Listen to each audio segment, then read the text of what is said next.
How's it going, everyone? It's time once again for a weekly watch list. What this is the exact levels slash zones I'm watching for the upcoming week and how I'm going to trade them. Let's get right into this. First up, ticker NQ. This is the hourly time frame.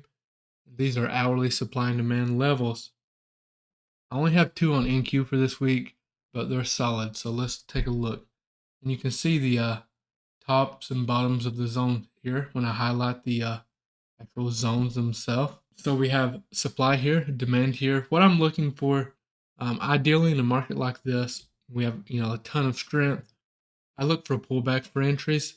So I would like to catch a bounce in this zone with the confirmation. Be careful taking shorts. I'm not saying there's no short trades to be made. Just be careful. Throw in some added confirmation because we have been extremely strong. And if you don't like trading futures and you look at this, like, hey, I'm in the wrong place. I only trade options. You can trade QQQ options based off NQ zones. Up next, ticker ES.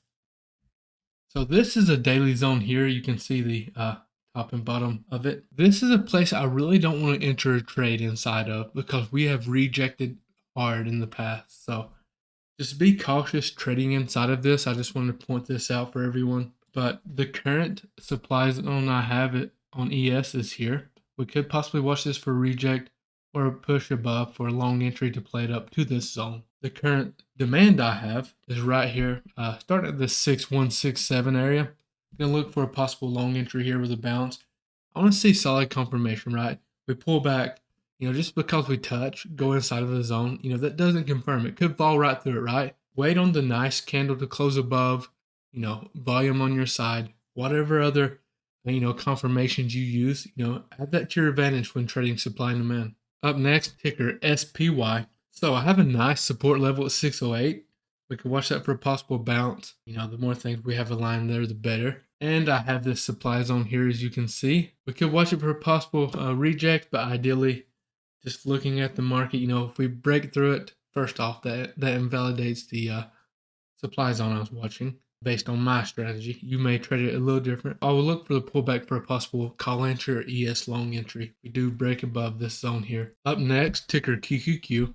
Here's current supply. This is hourly supply as well. I'm gonna look for a possible short or put entry there. Unless we break above it, then I will look for that retest for a long entry or call entry.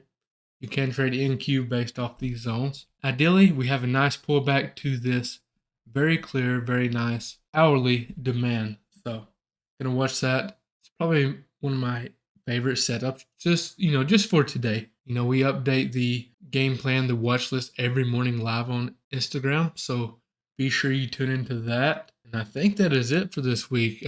Should be a solid week in the market. So let's capitalize. And yes, I will be live trading on here as well. Quite a bit this coming week. So be sure you tune in for that. I usually start around market open. I just want to say I appreciate you all for watching, and I will see you next time.